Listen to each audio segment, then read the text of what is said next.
Hello everyone to the post noon lecture session.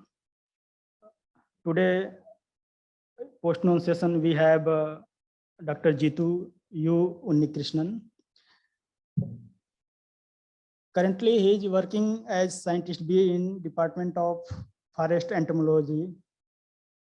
He is basically native of Trivandrum, Kerala.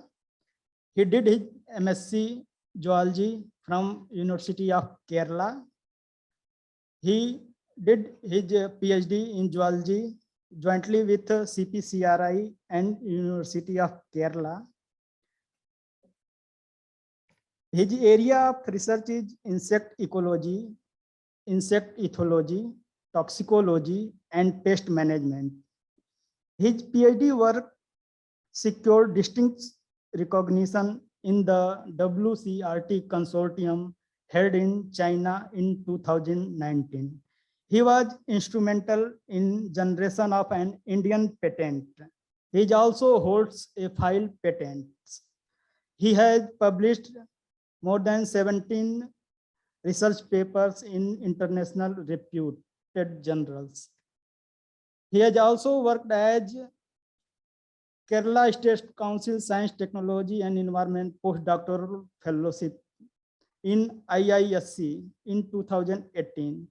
He also worked as UGC DS Kothari Postdoctoral Fellowship in ISc till September. He has also served as a guest lecturer in Mar Ivonis College, Trivandrum. So with these words, I welcome Dr. Jithu and invite for his talk. Thank you.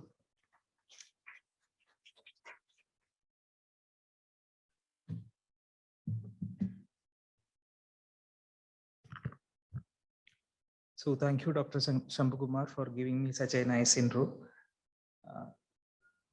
Okay.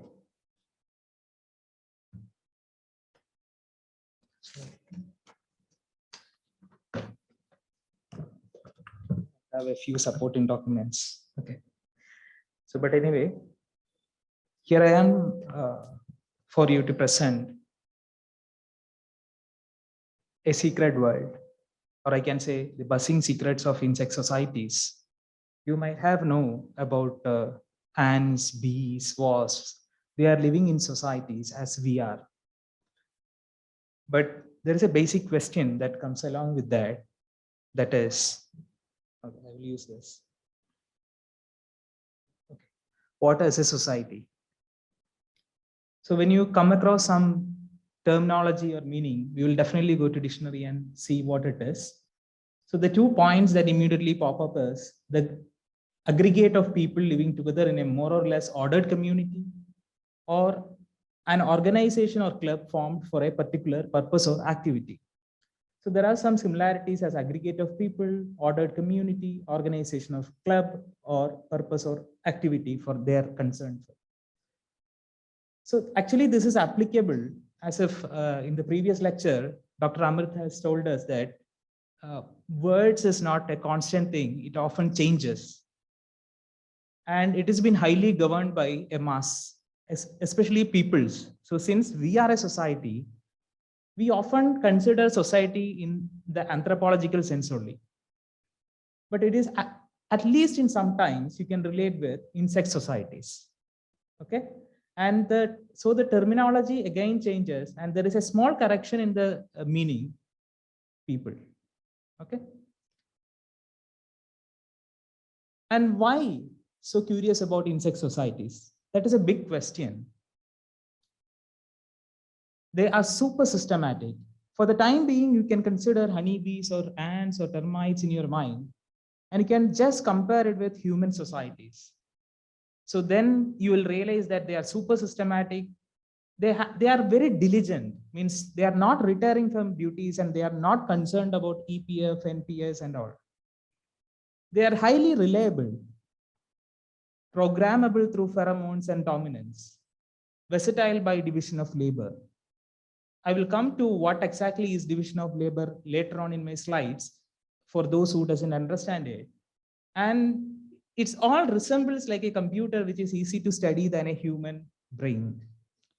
Simple ആയിട്ട് പറഞ്ഞാല് നമ്മുടെ പ്രേമം സിനിമയ്ക്കകത്ത് ചോദിക്കുന്നുണ്ട് Java വളരെ simple ആണ് എന്ന് പറയുന്നത് പോലെ it is actually very easy to understand a computer system than when you consider studying a human brain.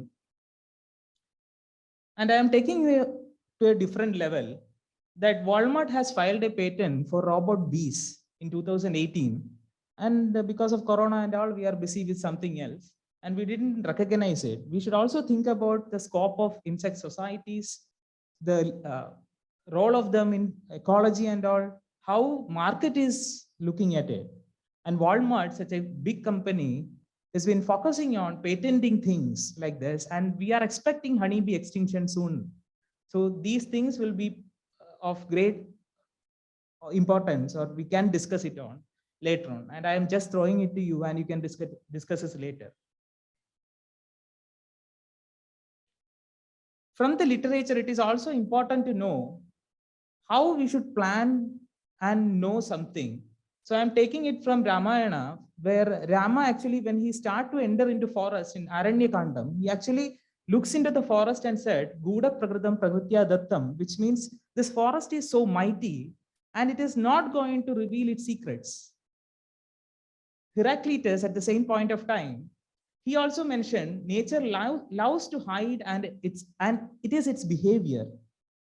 So actually this gives a caution to us for all naturalists, I can say. So when you really want to go into nature and start to ask a question, when you stumble with some question, definitely you should take the caution that what are all the parameters that are going to influence your results.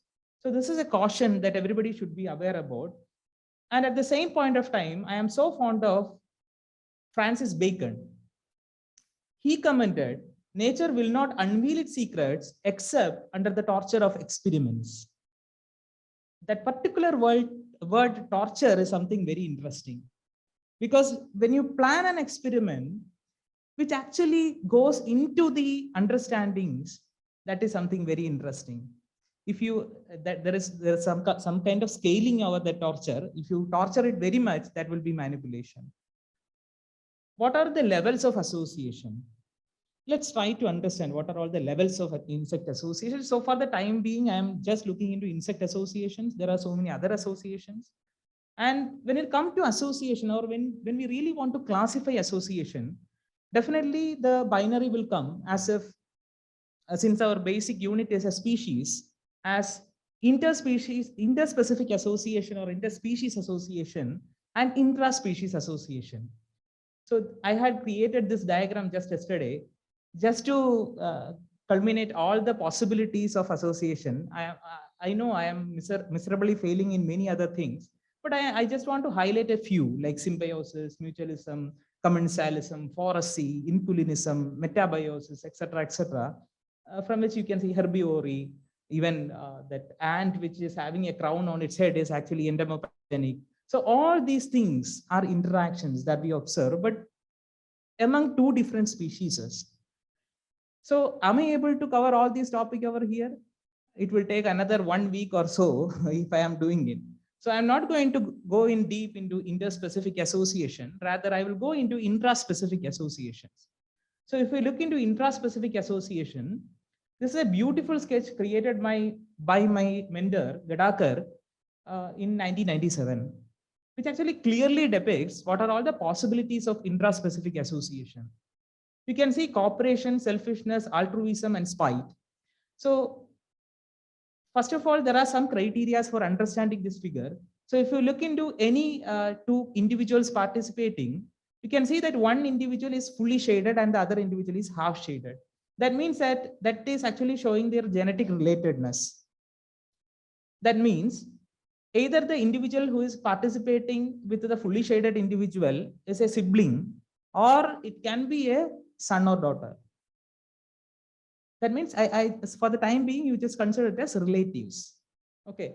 So cooperation is a behavior when you observe that two individuals are participating and they are holding a cup, which means they are facilitating each other through nutrition, or by giving mate choice, or by giving all kind of facilities that particular individual can achieve and survive. So that you can see in cooperation. And at the same point of time, in the selfishness diagram, you can see that the one individual is holding an axe.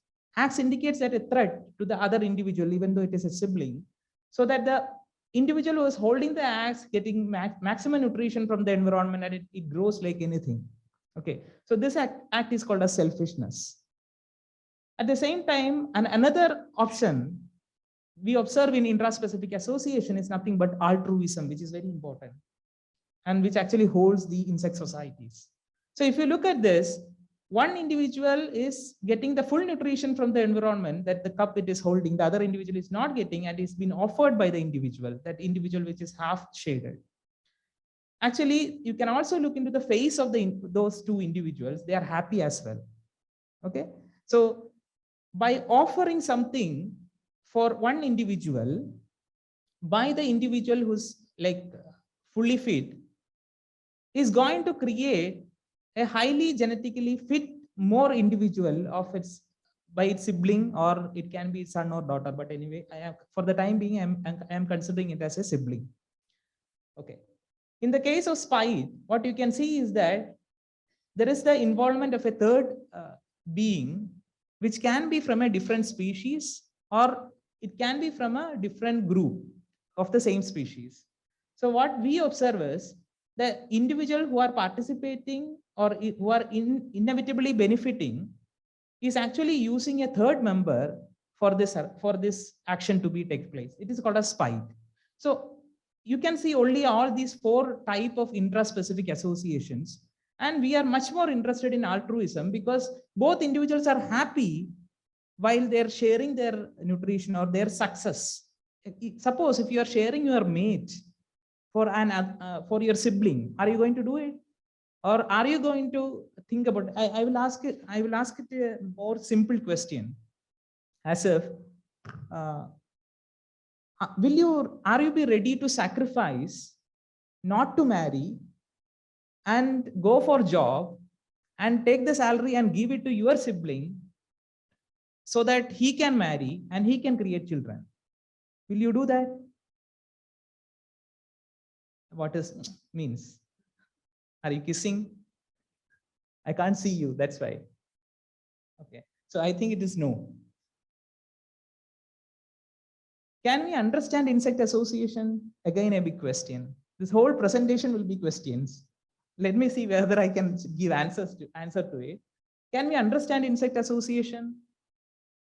So for understanding, definitely binaries should be created, so that I am creating a binary as complex and simple. So when you look into insect association, you can see either a very complex caste groups or a very simple caste group. Okay. Simple caste group from like Hymenoptera. Okay, honeybee from Hymenoptera is a simple caste group where you can see only like three castes. You can say only two castes as reproductives and non-reproductive. So even in reproductive, you can see queen and drone, and in non-reproductive, only workers. Okay, actually the age of the worker determines what task it is going to do. So inevitably what we are seeing, it's a very simple system. But in the case of Isoptera or termites, you can see a very complex system. You can see workers, mandibulated soldiers, nasued soldiers, winged reproductives, primary king, primary queen, secondary queen, etc. So each of them are having different tasks. For example, a worker will be concentrating on like making the life happy of the queen and maintaining the nest. But in the case of nasued soldiers, they are actually in defense mode. They will liberate chemicals and they will keep the colony safe from other predators. In the case of mandibular soldiers, they are physically attacking individuals. Here it is through chemicals, here it is through physical means. In the case of winged reproductives, you know what is the function. And so I am not going to into it. It's also important to have a basic understanding on the evolution of sociality. So that's why I put this slide.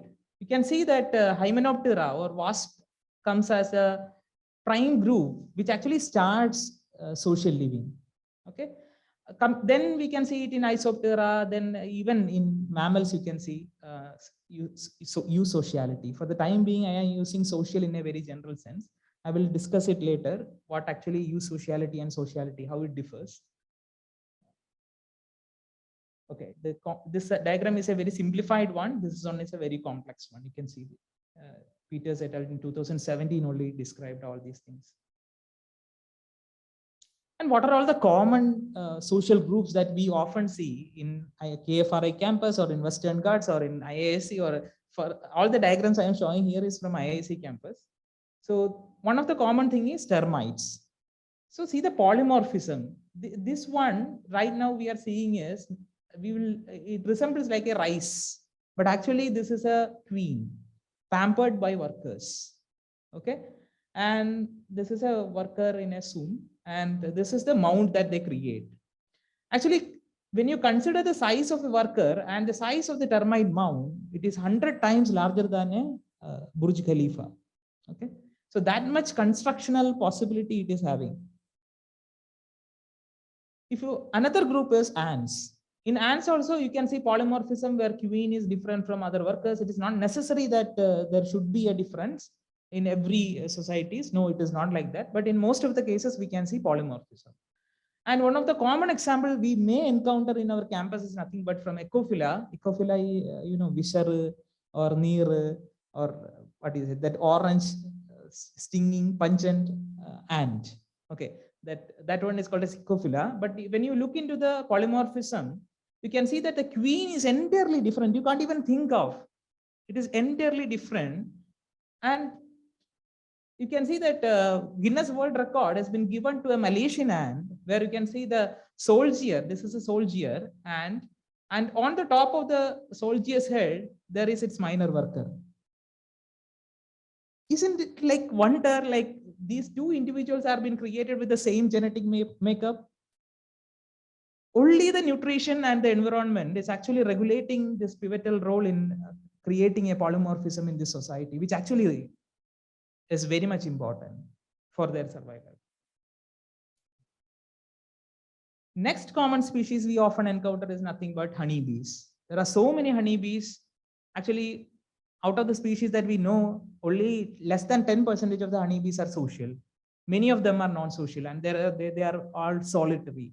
So now people are solitary honeybees are at limelight, and so many fund has been going through that direction just to conserve them and all, because all are into these commercial honeybees. These are now called as commercial honeybees because they are highly cultivated.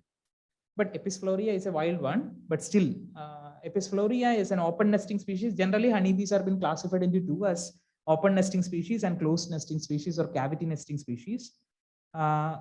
In open nesting species, you can see that honeybees have been fully covering that nest, because its nest has been created by wax, so it should be protected from sunlight for the prime reason. Second thing, actually, if you look into the honeybee hive with some sadhana, you can see that it is respiring. You should see it, but I unfortunately I don't have a video of it. If you look at Apis dorsata nest and all, you can see that the whole comb, it is very slowly increasing its size and decreasing its size almost as frequently as we are breathing, just to ensure that there is enough circulation inside. Okay, and so you can see a queen over here.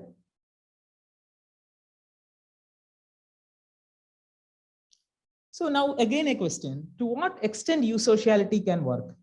Okay, so at this point I will explain you what is eusociality and what is normal social we call. Okay, we are humans social? Are humans social? Yes?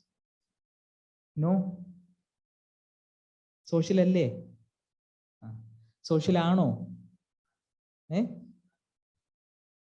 സാധാരണ ഇതിൽ നമ്മളിങ്ങനെ school പിള്ളേരുടെയും college പിള്ളേരുടെയും ചോദിച്ചു കഴിഞ്ഞാൽ രണ്ടുത്തരം വരും. Social ആണോ എന്ന് ചോദിച്ചു കഴിഞ്ഞാൽ അല്ലെന്ന് പറയും, സോഷ്യൽ അല്ലേ എന്ന് ചോദിച്ചു കഴിഞ്ഞാൽ ആണെന്ന് പറയും. Okay, so same way actually biologically humans social അല്ല, അല്ലെങ്കിൽ നമുക്ക് പറയാം they are not eusocial.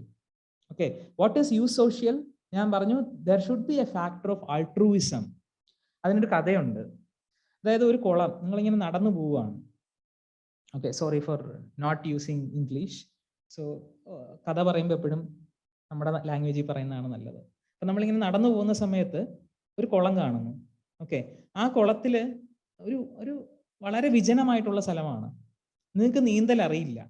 Okay, and ആ കുളത്തിൽ ഒരാൾ മുങ്ങി താഴുവാണ്. നിങ്ങളുടെ കയ്യിൽ ഫോണില്ല, അടുത്തെങ്ങും ഫയർഫോഴ്സ് സ്റ്റേഷനോ അല്ലെങ്കിൽ ഇത് അറിയിക്കാനോ ആരുമില്ല. Okay, will you sacrifice yourself to help that particular person? നിങ്ങളുടെ അകത്തെ മനസ്സിനോട് ചോദിക്കണം, അല്ലാതെ ചുമ്മാ ചാടിക്കയറി ചെയ്യുമെന്ന് പറയരുത്, അല്ലെങ്കിൽ ചെയ്യില്ല എന്ന് പറയരുത്. ആലോചിച്ചിട്ട് പറയണം. നിങ്ങൾക്ക് ഒരു മീൻസ് ഓഫ് കമ്മ്യൂണിക്കേഷനും ഇല്ല. Are you going to help him or her?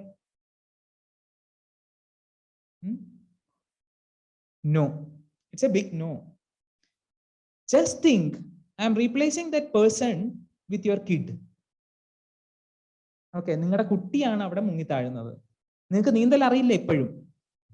Will you sacrifice yourself? Yes, it's a big yes. So this is the difference. And that's why we call genes are selfish. Okay, we are not ready to sacrifice our genes or existence of our genes until and unless the cost is more than or equal to the benefit. Okay, so our genes are supposed to extinct as per our age, right? So if our kids gene will survive, will perpetuate later on for a little bit more time, that's why we are jumping into the pool. Okay, so that's why we call it as selfish genes. Okay, so now I think you got what is eusocial and what is social, and to what extent we are social and we are not. Okay.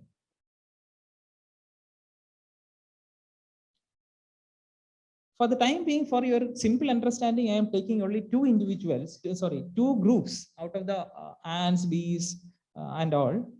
First, I will look into the honeybees.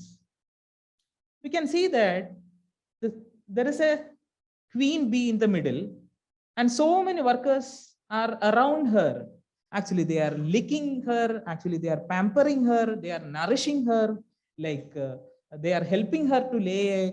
They do all the facilities for her, and that's why we paraphrase this reproductive as queen. Okay, we are paraphrasing apart from a biological term, we call it as a queen. Why it's queen? Because it is enjoying all the luxuries provided by the workers. I will just show you a video that will give you a break from my talk. And the task is for you to find the queen. So you might be enthusiastic, no, to find the queen. I don't know why this is not.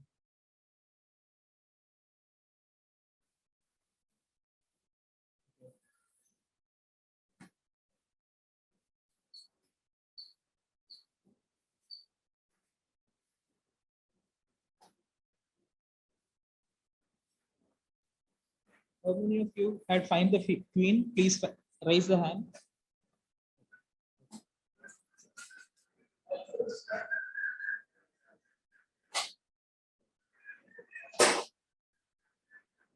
When all the hands are on the air, I will stop this video.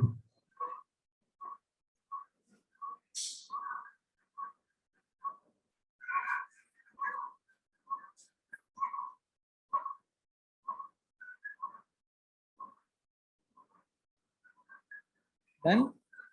All got it? This is the individual, which is larger in size. Coloration is different. Okay, clear?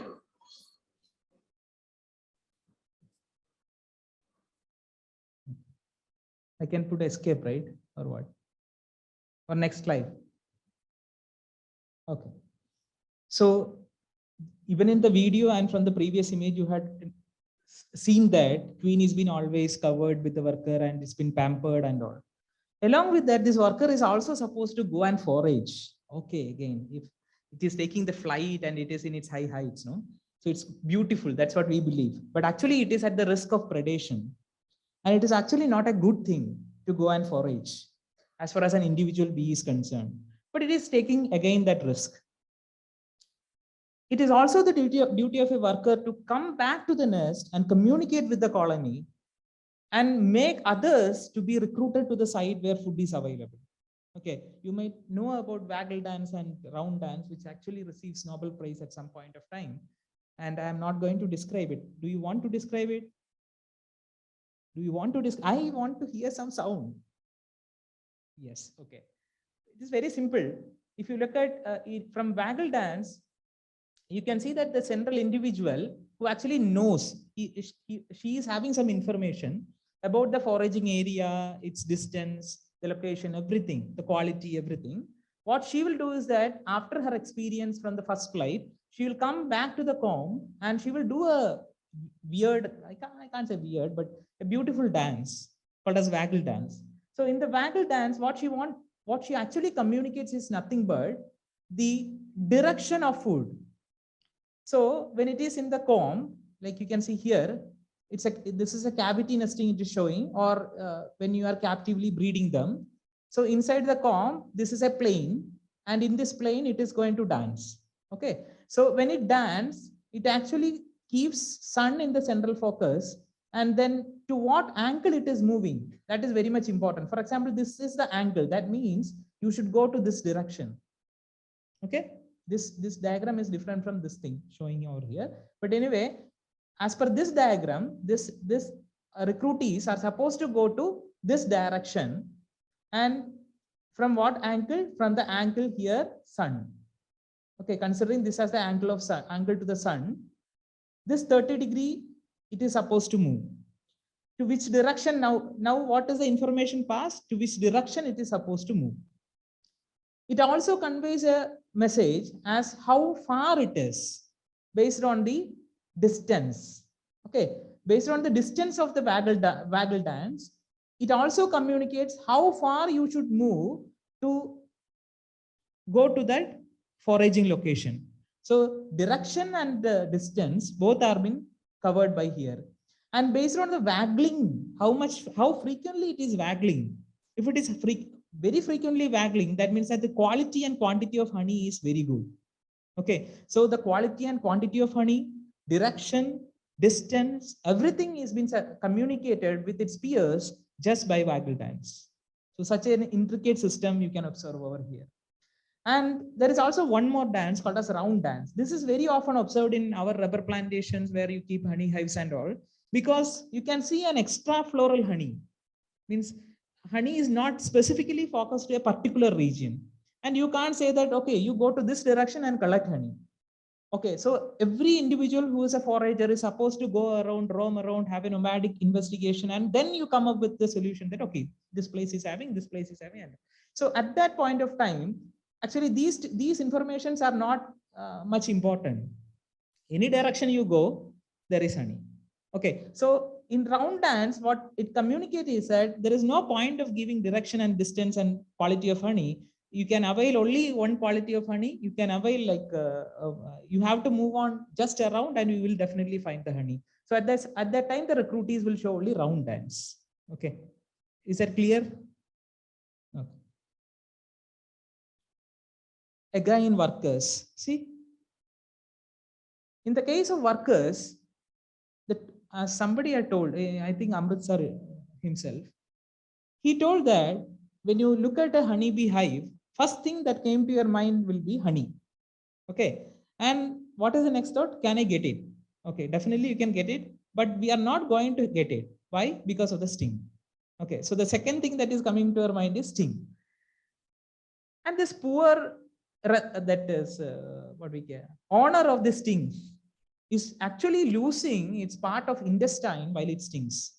Okay, I had given you the SEM diagram where you can see the honeybee stinger is been highly serrated, which actually prevents it to be taken back. So the whole alimentary system has been almost cut apart, and this poor fellow is going to die within like 2 or 3 hours.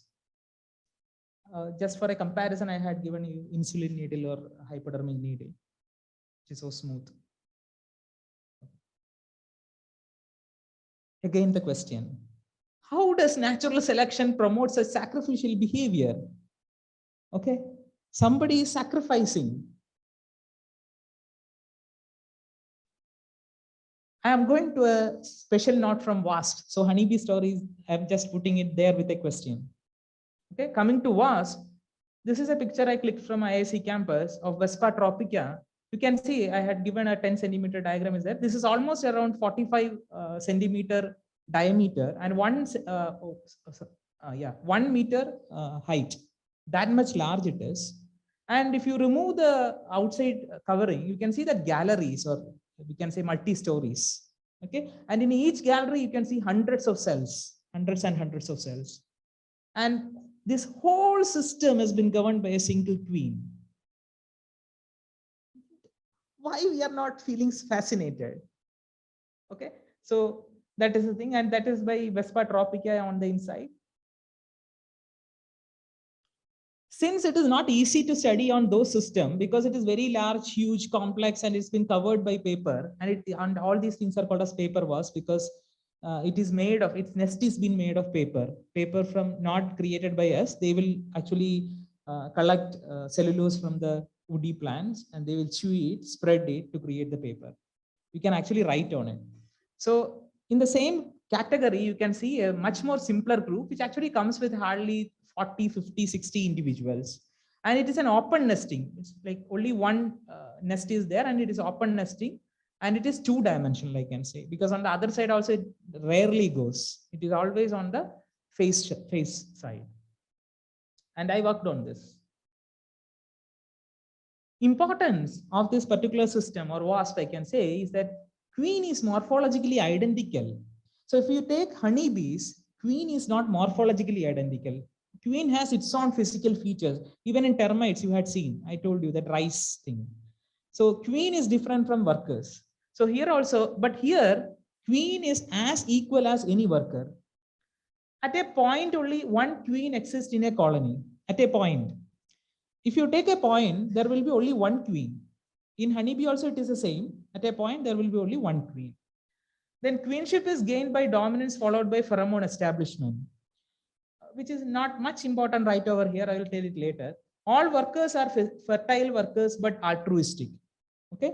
So if I am saying one queen is over here, randomly saying this is the queen, all others are facilitating her to govern this colony by being her nurses or by building nest or by collecting food, or see, you can see foragers over here which actually collect food. Okay. And the main and interesting thing is, in the case of wasp, when you compare with honeybees, there is a point of return. Means that all these workers has the ability to be the queen. So in the case of honeybees, it is not the case. What we are seeing is, in honeybees, just after the eclosion from pupae, some individuals are being determined as queen and some others are being determined as workers. So there is no point of return. They can't, even if they want to do their individual life, they can't do it because they're morphologically differentiated. But in the case of wasps, some more democracy is happening. What is it? Like anybody, even in Indian context, we can say chai wala can become the PM. So like that, anybody can become the queen or the reproductive. But at a point of time, all others had resorbed their ovaries. They are willingly taken a decision that I am not going to be the queen. That is something awesome, right? Don't you feel that? Don't you feel that? Yes. Okay. That we call it as there is point of return. And natural queen turnover is observed once in every 3 months, which is not important, even though I did it. And I just recalled from that evolution slide that wasps are primitively eusocial. Why? Now I will explain what I had already given you, the binary social and eusocial. But now I am splitting the eusocial into primitively eusocial and highly eusocial. So in honeybees, we call it as highly eusocial. Termites, honeybees, where polymorphism exists, we call it as highly eusocial. And wasps, you can see they are primitively eusocial, where the point of return is there. Anybody can become the queen at any point of time, provided they will challenge the queen. I will explain it with one more slide. Okay, can return, point of no return. Okay, so for your easiness of understanding, I made this animation. I can say animation. Okay, so this point you can see a queen over here. For the individual marking and identification, we can't call them Shashi Damodaran and something else because they are all look alike. So what we will do is that we will paint them like red, white, blue, green. Okay, so that for an individual identification. And suppose death happens by predation, challenged by nestmate, or by old age. Okay, and so that individual is no more there. But since I can't remove that image from there, I am just keeping it over there. One of the individual from the colony suddenly started dominating. It started to challenge the other ones, or either it had challenged the existing queen, or what she will do, she will challenge the existing other individuals by her dominance. And what she will easily attain, she will become the queen.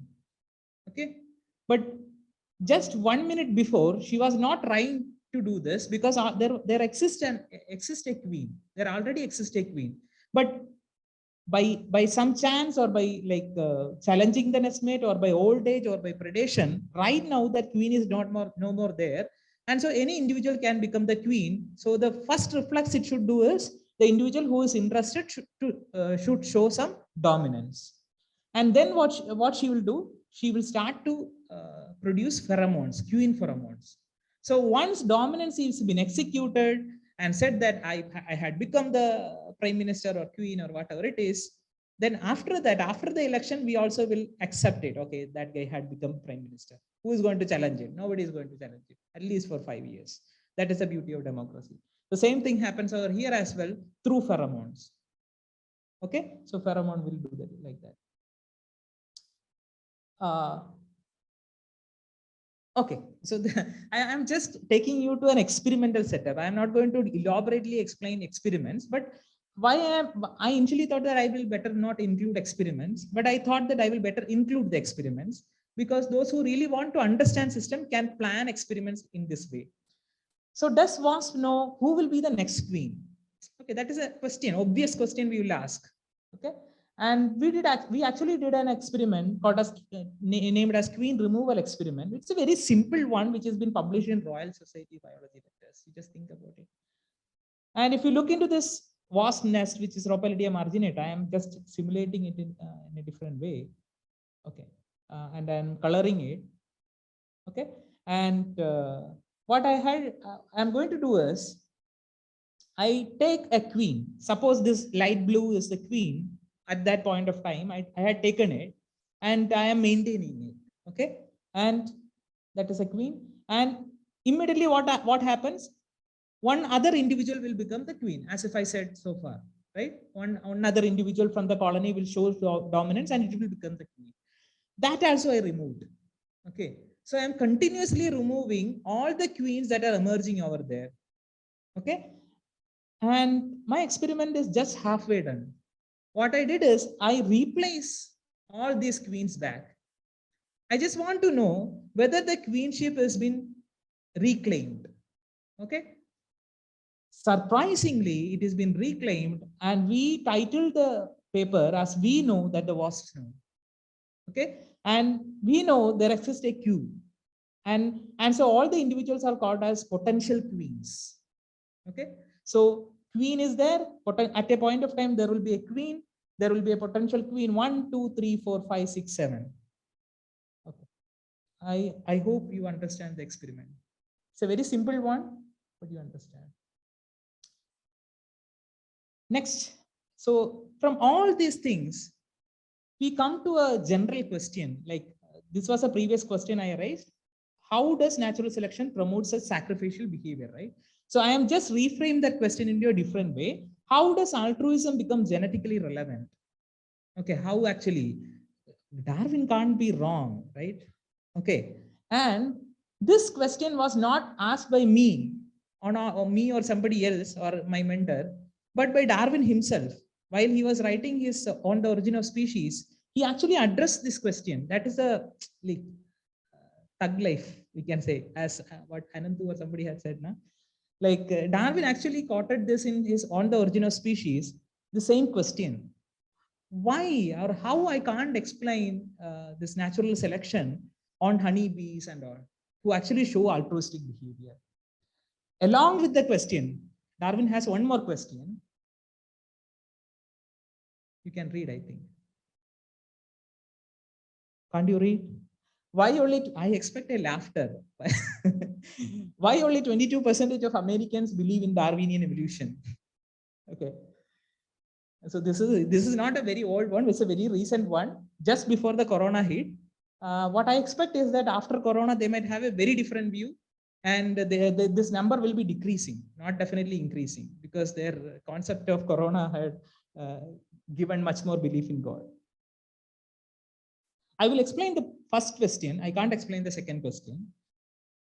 You just look into this particular scenario. This is a very simple diagram. Can I say?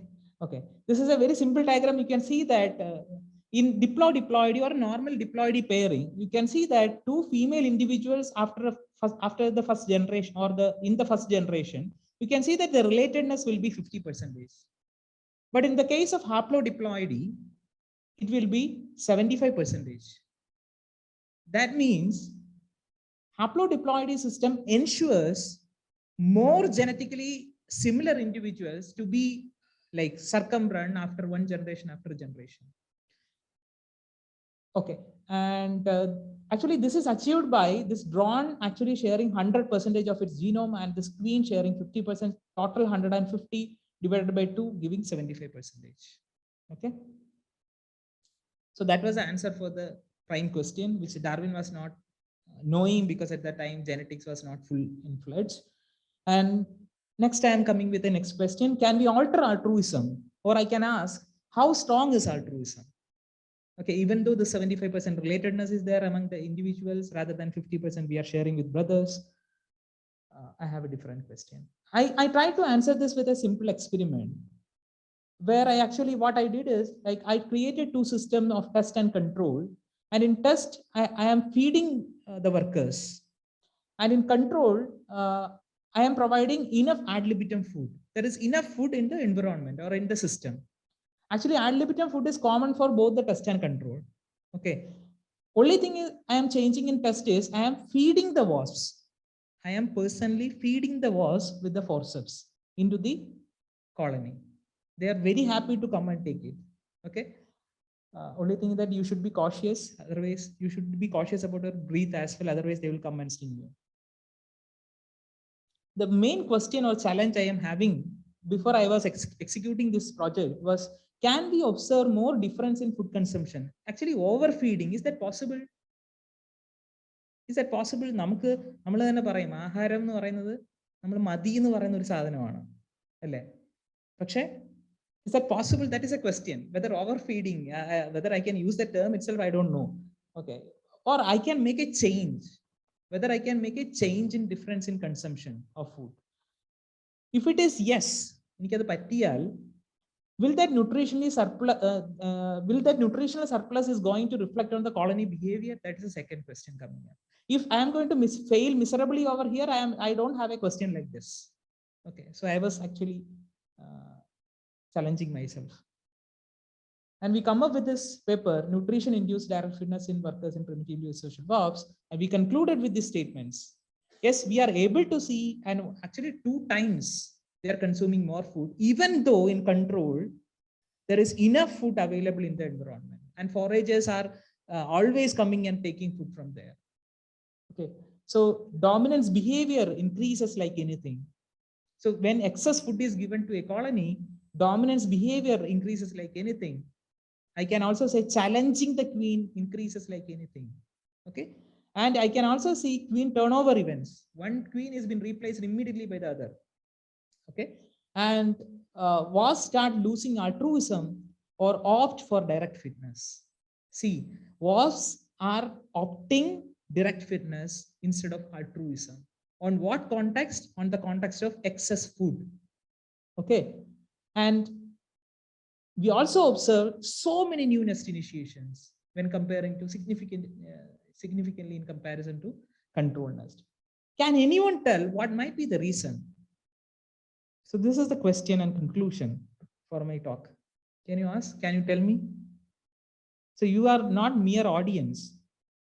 Okay, you should also respond. So what can be the possible reason?